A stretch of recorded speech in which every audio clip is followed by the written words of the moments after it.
Howdy, folks. Still a cold day in Georgia.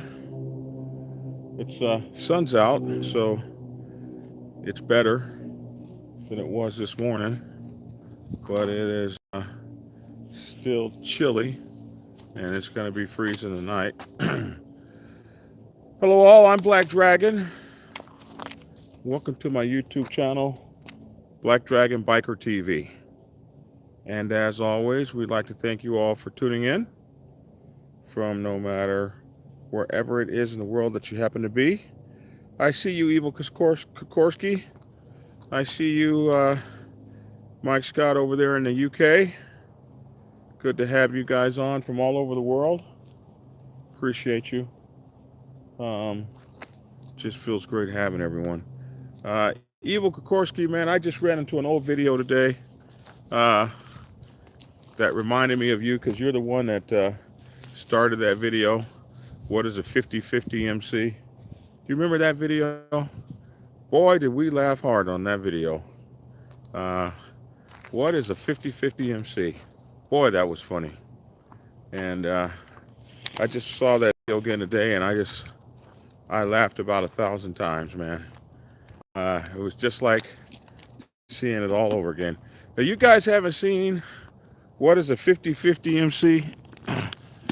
You got to go watch that video if you want to laugh and laugh and laugh.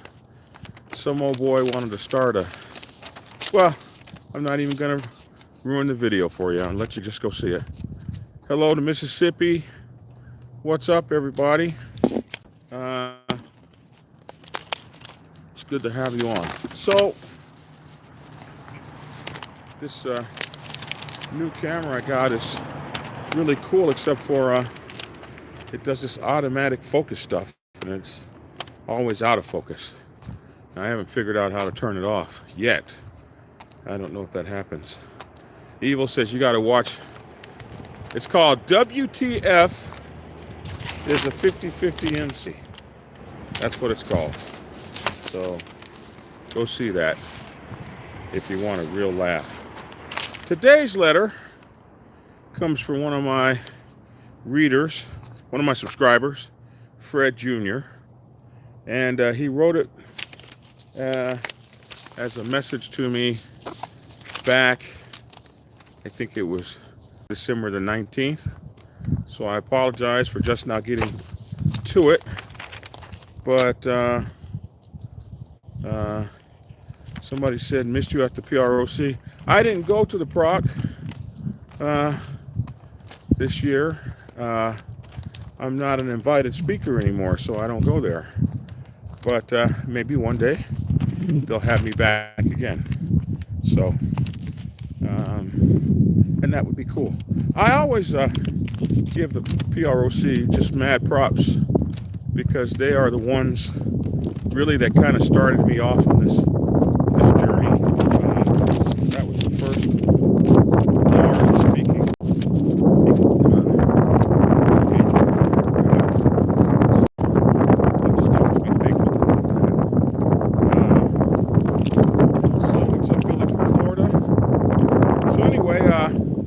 sent me this letter. He had wanted me to call him, but instead, he said, in a nutshell, can you do a video explaining the duties of a regional president versus the chapter president and how they work? And a video about the regional board and the chapter executive board. Thanks, and I appreciate the knowledge. Oh, wow. So, and when I get a letter like this, I always wonder what exacerbated this letter. What was the thing that brings a letter like this to me? And I can almost say I've been, you guys know, I've been through all of these things before. All of the stuff that you're asking me, I've probably been through it in one way or another. So when I get a letter like this, I can almost tell what brings this letter to me. But we're gonna take it at face value before we make any assumptions and just start explaining it how it is. So, most motorcycle clubs were never set up from the onset to be national motorcycle clubs. And if you're starting a new motorcycle club, I would say, since you never know how big it could one day be, set it up from the onset to be a national motorcycle club. Think big. Think large. Think, what if my motorcycle club 50 years from now was one of the baddest MCs that ever existed? I mean, that is what we want, right? So many motorcycle clubs are doomed to ask me this kind of question, because when it comes down to handling things past the chapter past the chapter level, they were never ready. And so it's something that many motorcycle clubs don't do well and will never do well. Hello, much respect to you as well, Donald. Appreciate you. So, most motorcycle clubs were started as some sort of a chapter thing somewhere, and they become national motorcycle clubs quite by accident. This is definitely true for the Black Sabbath. And we were around for about 13, 14 years, and somebody said, hey, can I take the colors to Wichita, Kansas? And the guys at the time said, sure. And that's how we got a second club. Nothing planned for. Somebody just moved to Wichita. We got a second club. And then later on, somebody moved to Minnesota. Minneapolis, St. Paul area. And they said, hey, man, can we take the bylaws to Minneapolis? And the guys were like, sure. So now we had 3 clubs in 3 states, and no bylaws ever written as to how they would all be managed. As a matter of fact, for many years, they didn't even talk to each other. There was no real kind of an organization, no kind of paying dues to the mother chapter. It just all kind of happened. So then we look around and we got 5 or 6 clubs in 5 or 6 states, and we're trying to figure out how do we have some kind of congruent identity. And then it was actually a president and a VP who were really kind of mad at the father. He was always in the way in the local San Diego chapter, so they created a position called national president just to get the founder out of the way. No big, huge planning of success here. It was more of a, let's give this guy a bone and give him something to do so he climb out of the local chapter business. So you can imagine that once we started rolling, started picking up chapters all over the place, we were trying to figure out how the hell do you run this stuff.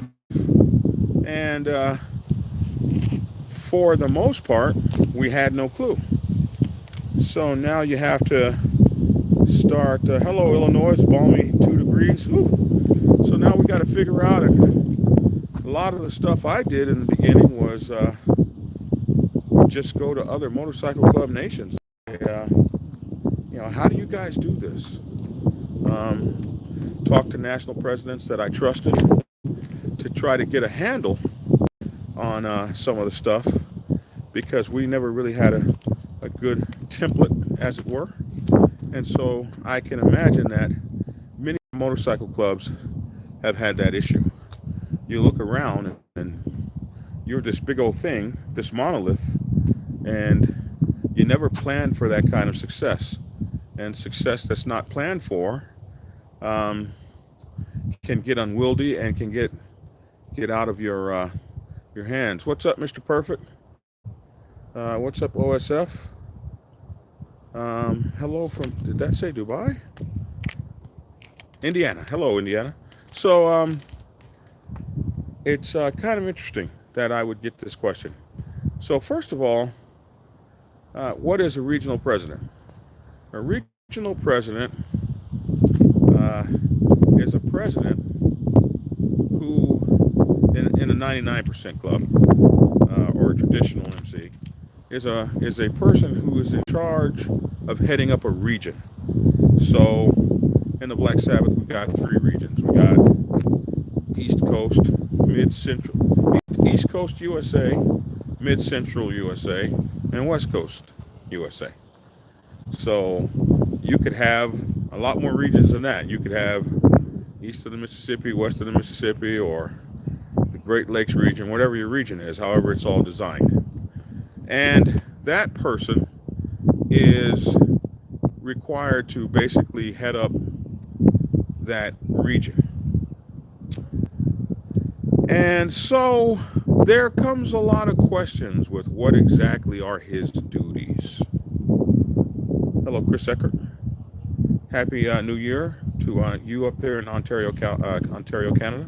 So that's where this all gets a little bit mucky, because the biggest problem that most clubs have is, and the reason I get a question like this is, and we just get right down to it.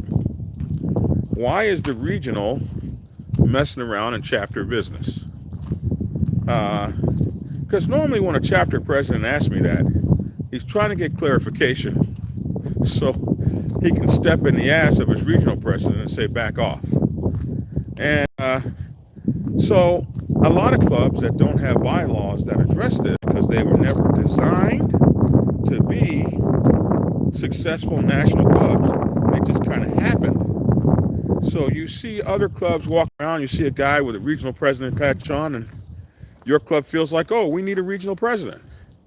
So now some guy is appointed regional president, and there was never really an understanding of what a regional president was or what one does.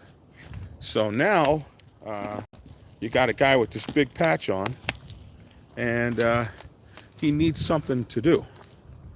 And one of the first things I see a lot of clubs do is kick this guy out of the local club. One of the things I hear is, you can't be a local president and a regional president at the same time. And I laugh when I hear that. Why not? Who said so? So you kick this guy up, kick him out of the regional, kick him into a regional spot, take away his chapter, and he's in his own motorcycle club all by himself. And you wonder why you see him back in the chapter business, because you probably didn't give him a job description, and he has nothing to do. He's bored. He's got this big old title and nothing to do with it. So I see this all the time. A regional and a chapter president fighting. And then some clubs go so far as to create a whole regional infrastructure with the regional president, a regional VP, a regional sergeant at arms, even a regional road captain.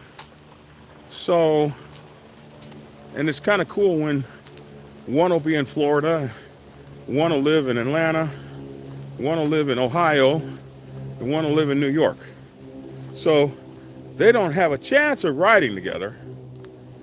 And what do they typically do? Since they ain't riding no motorcycles, they typically are trying to find some way to impose their will on the chapters beneath them. Then we add to that, some clubs will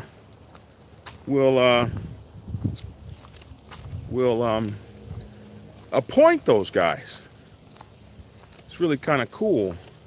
So a guy runs for president of a local chapter, and those guys are like, man, you ain't no presidential material. I ain't voting for your butt. And so he doesn't get voted in as a president, but yet 3 weeks later, he gets appointed to be a regional president. So now he's above the chapter president.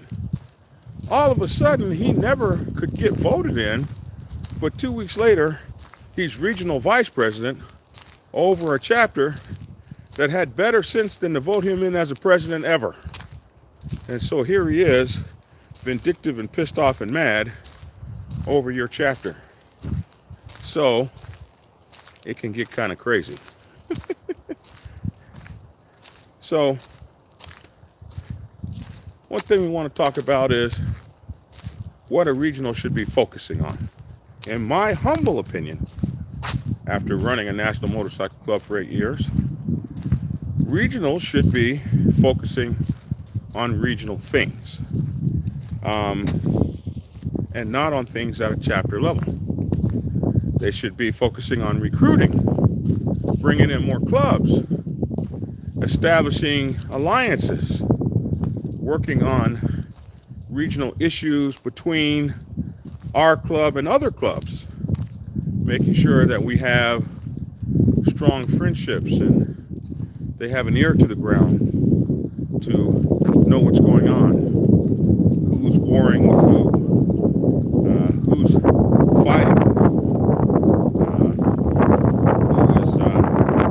who has made up with their friends now, all these kinds of things, such that, and you notice I didn't say anything about the chapter level. They shouldn't be in your chapter telling your guys what uniform to wear, or trying to fix chapter level disputes. That's not their job. And as far as I'm concerned, an unelected person, to me, has no bearing over an elected chapter president. I believe the strongest person in a motorcycle club is a popular elected local president, because the guy who was elected, especially a newly elected guy, elected, popular, people like him, they dedicate themselves to him, they're down with his program, and he was elected.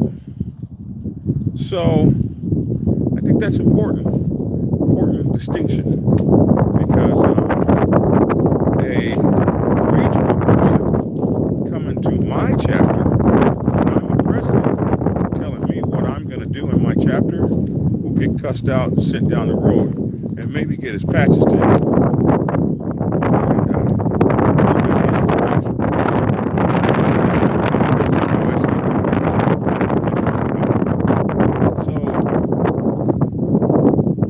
These things can be easily worked out by fixing your bylaws.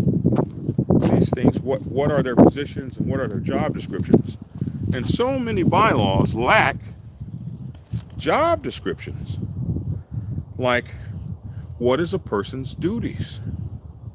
A lot of people, they don't read. A lot of motorcycle clubs, guys, they don't want to read. So, guys who don't want to read, they don't want to write. They don't want to make new bylaws. They don't want to change the bylaws to meet new modern techniques, newer kinds of riders that are coming in, new laws on the motorcycle set, new technology. Like, many bylaws from old clubs don't even address things like GroupMe, Snapchat, Facebook, YouTube, on and on. They don't even address that. So the clubs are so antiquated. They're not prepared for people to be doing things on Facebook are not good for the club. There's no way to be able to even fix that because they don't fix their bylaws. And one of the biggest ones we see is when a local club grows big and becomes this big old fat national club, uh, and it's never fixed its bylaws to address any of those issues. Term limits, how do you hire and fire people? How long should a person be in a regional office? How those kinds of people should be picked? These are issues that aren't addressed.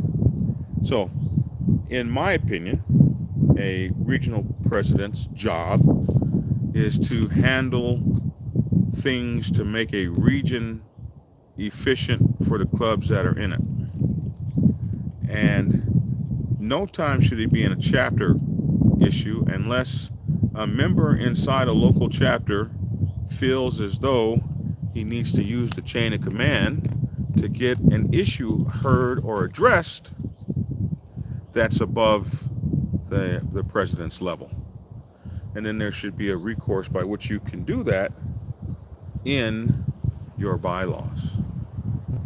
So then, what is an executive board or a regional board, Black Dragon? Well, a regional board is a board that's been set up to work like a chapter board only on a regional level.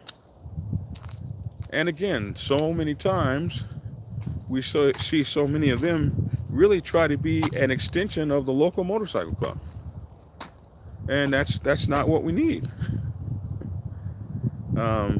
Nobody wants you to run their chapter, especially if you're not elected to run their chapter. You notice I use those words a lot. Elected. Are you elected to run the chapter? Elected. Because motorcycle clubs are supposed to be run from the bottom up, not the top down. What does that mean?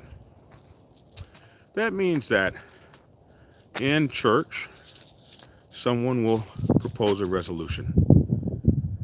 Some full patch brother will say, we want to do such and such. I motion that we do this. Somebody else will second that motion.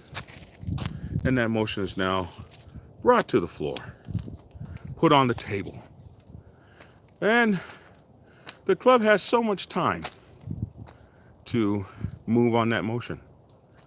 And by the rules, the motion has to be dealt with. If it's been voted to the affirmative, it can't be tabled, it must be handled. So that's a bottom-up kind of thing.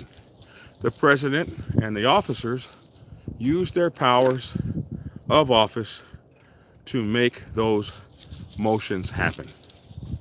So, if there's going to be a regional president to be put on into an area, he should be elected, not assigned. These are important distinctions that help things move forward.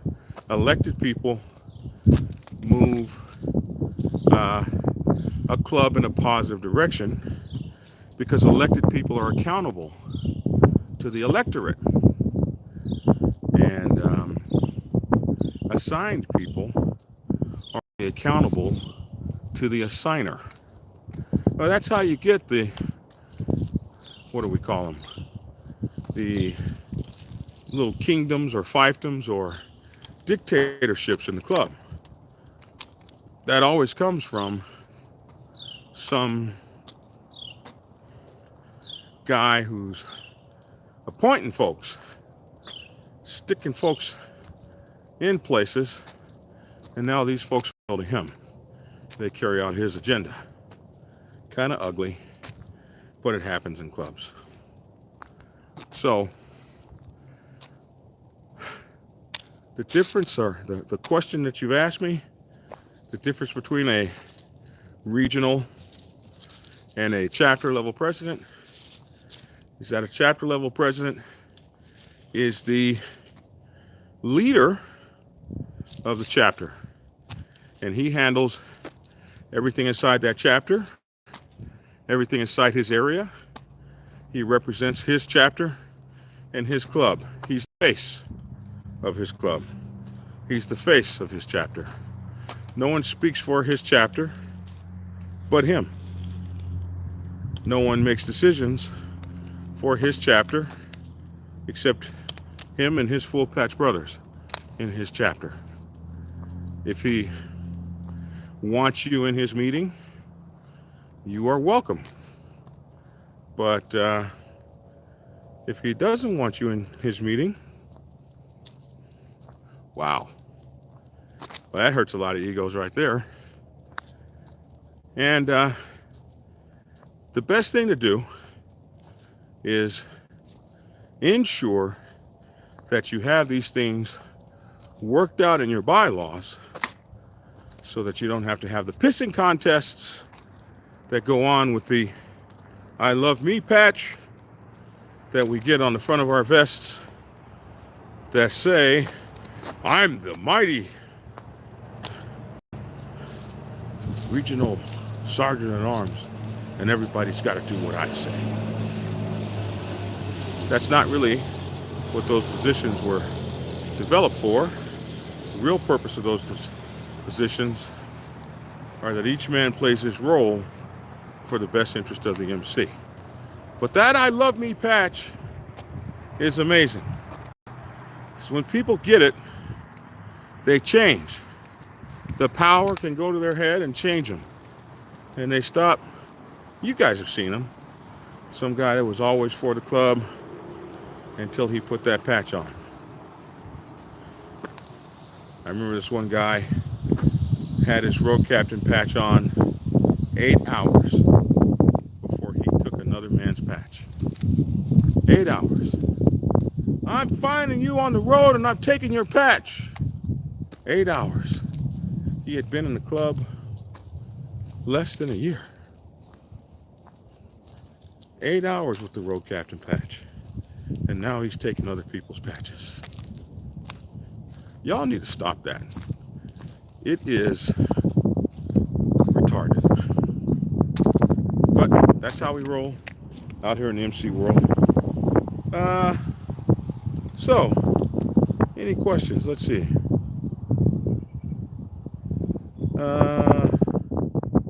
I've been talking, I haven't listened. In your time as a national president, did you ever clash with a chapter president? Oh, I damn sure have. Oh, yeah. And a lot of the stuff I preach, I didn't necessarily do. Don't think that Dragon was like this pinnacle of motorcycle clubism, this pinnacle who never did anything wrong and always shared and had no ego and always thought about his fellow brother. I had plenty of ego, and there's a lot of people in my club that don't care for me for those reasons. I have not only clashed with chapter presidents, I have put their asses out of my club. But if you do that without a vote, if you do that without charges, if you do that without a fair trial, then you ain't right. You're a buster. You're a piece of garbage. You're in it for your own ego, your own head trip. In the wind, he is the European oracle of motorcycle club knowledge. That's the guy. And I think Dipper was the first at all of this. I think he was on way before us. I know he was one of the guys when I saw what he was doing, I wanted to do this. I really patterned myself out of a lot of the stuff he's done. It's proving very difficult. Land has to have the right designation on it to do what I want to do. I hope you find it, Dibber. And I hope you're feeling well. I really haven't seen you on in a while, so didn't quite know how you were doing. Let's see, any more questions for me?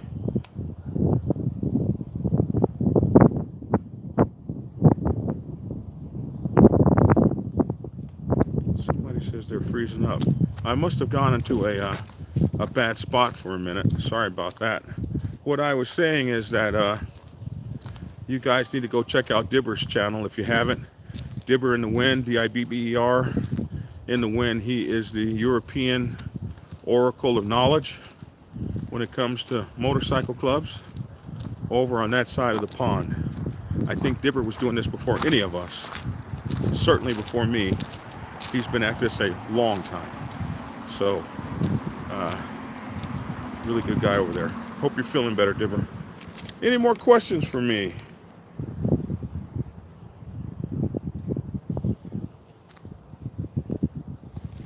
Somebody said, oh my God, there's a spider behind you. You said it like it was 7 feet tall or something. Which, we weren't going to be here to talk to you anymore. We'd just be running. I mean, he said it like it was 7 feet tall. Man, don't be doing that. Don't do that. I don't like stuff with 8 legs. I mean, do you? I can't even eat crabs, you know? They got too many damn legs. Oh my God, there's a white man behind you.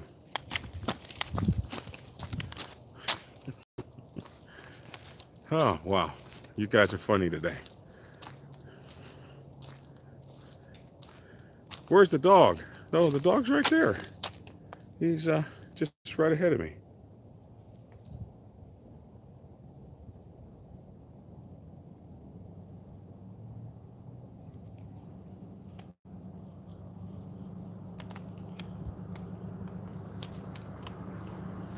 Can't go on a walk without the dog. All right, my friends. Hope that answered your question. What was that guy's name? Hope that answered your question.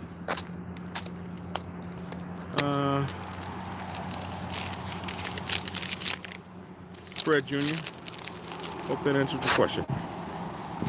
And listen, please like my channel, like my show.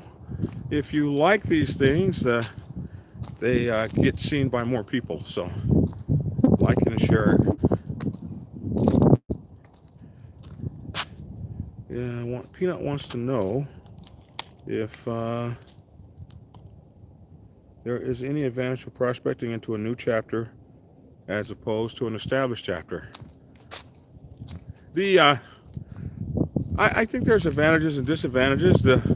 The advantage is building something brand new that you will be a historical figure in. The disadvantage is all the mistakes you'll make. The advantage of going into an established chapter is that all the ground rules are set, and all you have to do is follow the mold, and you'll be all right. And there's plenty of old heads around to teach you what to do, and all you got to do is follow the program. But if you ain't a good program follower, and you got to do it all on your own and bust your head the hard way, then go to the new chapter. You'll be better received over there. The established chapters, they don't like the new stuff. They don't like surprises. And they don't like people who can't seem to make it in the system.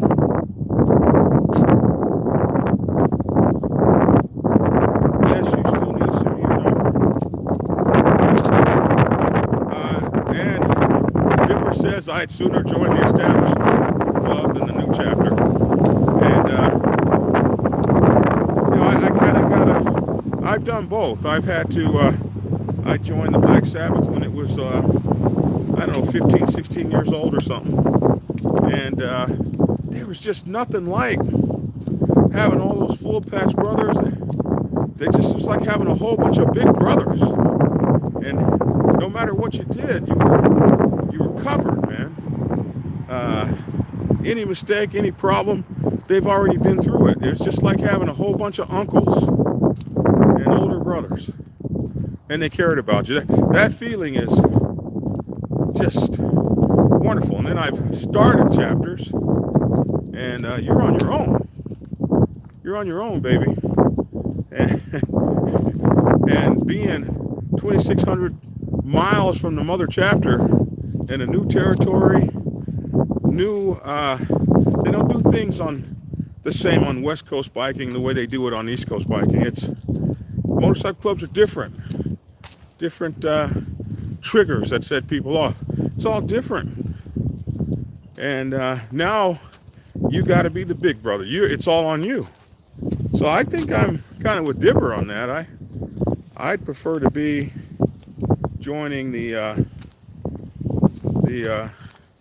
established one. Yeah, Dibber, I gotta agree with you on that. The feeling of being in an established club is unparalleled. Everybody knows what to do. The road captain's got his act together. It's just wonderful. And there's not so many pissing contests either. Things run a lot more fluid, I think. So, Phoenix gentlemen, good to see you guys over there in Phoenix. I'm supposed to be going on the cold ass run soon, so maybe I'll pop in on you guys and warm up. Hopefully Phoenix is warm. It does snow in Phoenix though. I do remember that. So anyway, I think I've probably 38 minutes. I've probably spoken enough. The questions are starting to dry up, so I'll take one last question here, if there is one. Thanks for tuning in, Dibber. I know it's kind of late over there. Honor and respect to you. And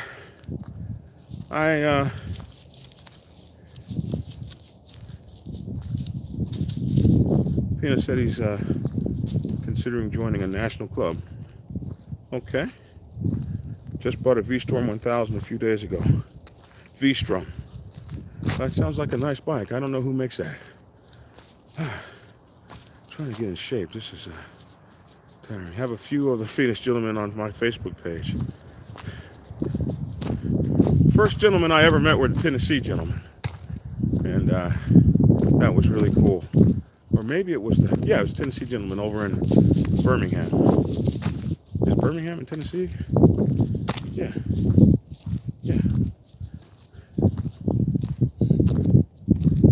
Only 8:26 in the evening over there. Still early. That's a Suzuki Adventure bike. It's a 1000? Is it like an Enduro? A 1000 Enduro? Oh my God. It's a monster. Hope you got what I sent you. What did you send me? Who was that? What did you send me? Love and respect from Ann Arbor. Good to see you, Ann Arbor. Yeah. Alabama. Birmingham, Alabama. Okay. Boy, I'm getting old. Did you get the shirts? Yes. I got my Defiant One shirts, and I'm going to wear my Defiant One shirts on my first video in my new studio. That's where I'm going to wear it. And Tia got hers, and she ran and snatched hers. I told Tia, you can't have a shirt. You're not no biker. Give me that shirt, man. And she snatched her shirt and started pouting. And I want my shirt. And she really showed out over that shirt, man. And so you turned Tia against me. She got her shirt, man, and so we're gonna wear our shirts together. And when I visit you guys up in Los Angeles, I will have my Defiant One shirt on. Thank you so much for sending it. Mine is still in the plastic. I think Tia's is too. So yes, we got our shirts. And if you guys want to send me a shirt for your motorcycle club, I will wear it in. I need a size 4X. I will wear it in my video. So Black Dragon at BlackSabbathMC.com, and I'll see you an address to send it to. Listen, just thank you so much for tuning in, folks. Really, definitely appreciate you. Listen to my podcast. It's I've gotten my 9th episode now. Did my 9th episode today. It's over. You can find it on Spreaker, Stitcher, iTunes, SoundCloud, all those places. Look for the Dragon's Lair Motorcycle Chaos. And today's video, or today's podcast was about the one guy from the Kinfolks Motorcycle Club who was on trial for murdering, or he's on trial for murder for killing the Bandidos president last July. He actually got on the stand Tuesday, and they had closing arguments Wednesday, and they may still be having closing arguments, I'm not sure, but we're waiting to see what the outcome of that trial is. So we covered that trial on that podcast today. So the Dragon's Lair Motorcycle Chaos on Spreaker, soon to be on iHeartRadio. I've applied and just waiting for them to get back to me. Stitcher, Spotify, all those kinds of places. And my books, Prospects Bible for Women's Motorcycle Clubs, Sergeant at Arms Bible, and the Public Relations Officer's Bible are all available on the Kindle and the Amazon platforms. Anything else? Thanks for stopping in, Deborah. It's really a pleasure to have you. You guys have a great afternoon, and that's a backdrop of the lake back there and the mountain. It's very beautiful. As always, thanks for tuning in. Work out, man, if you can. Walk if that's all you can do. Walk if that's all you can do. Get a boat, row a boat. Row your boat gently down the stream. Do whatever it takes to stay moving and healthy and losing as much weight as you can lose if you're overweight, so that you can feel and look good and live long and ride them motorcycles. Thanks for tuning in, and get skinny.